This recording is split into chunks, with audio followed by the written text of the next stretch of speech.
بونجور، اليوم أنا حابة أقدم لكم وصفة شوربة العدس بالقلقاس والحمص. هالشوربة كتير صحية وكتير مغذية، بس قبل ما تبلشوا تأيدوا المقادير والمواد بليز ما تنسوا تضغطوا على الجرس سبسكرايب وكمان لايك، كمان تعملوا شير الفيديو.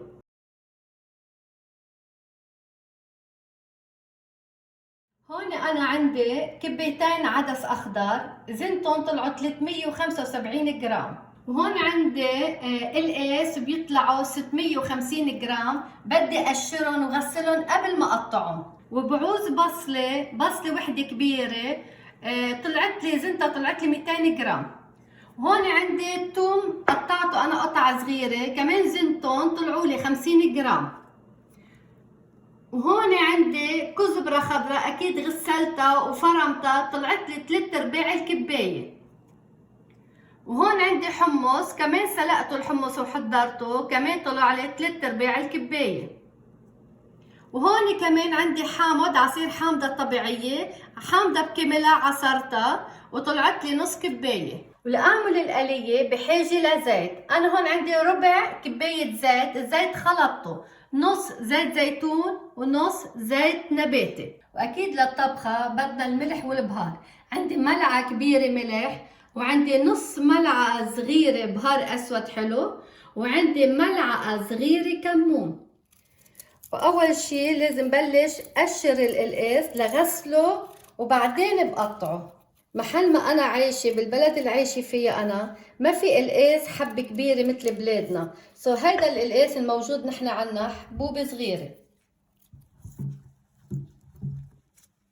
وهلأ من بعد ما غسلتهم منيح بدي بلش بتقطيعهم.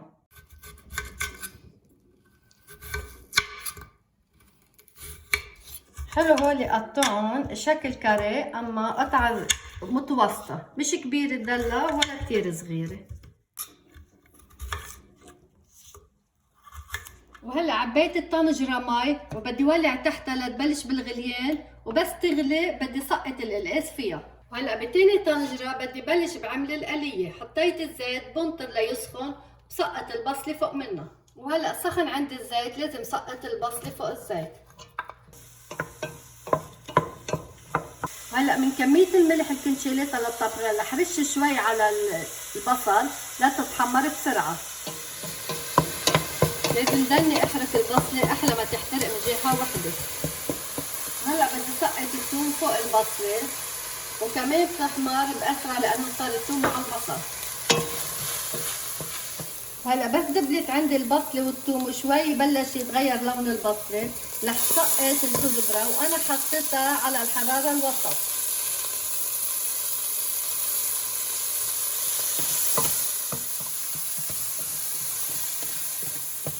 هلا من بعد ما حطيت الكزبرة والبصل والثوم بدي احط كبيتين مي لحتى ننزل العدس. هلا بدي نزل العدس فوق منهم وبرجع بزيدهم 5 كبايات مي.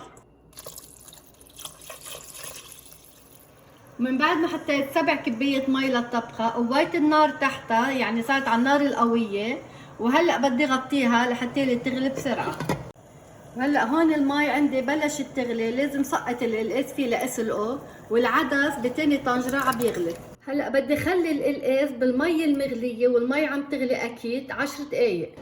هلا من بعد ما صار لها القلقاس 10 دقايق بالمي المغلية عم تغلي لازم صفيها وحطها فوق العدس. وهلا بدي احط الملح والبهارات فوق الطبخة وبدي احركها.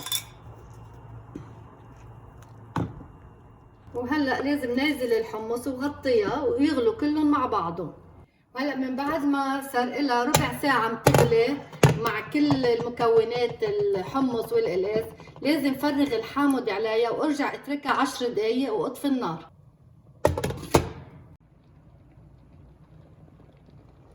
من بعد ما كان لها 20 دقيقة عم تغلي على النار الوسط صار لازم اسكبها للشوربة. وهيدي هيك كانت طبختي لليوم، شوربة عدس مع قلقاس.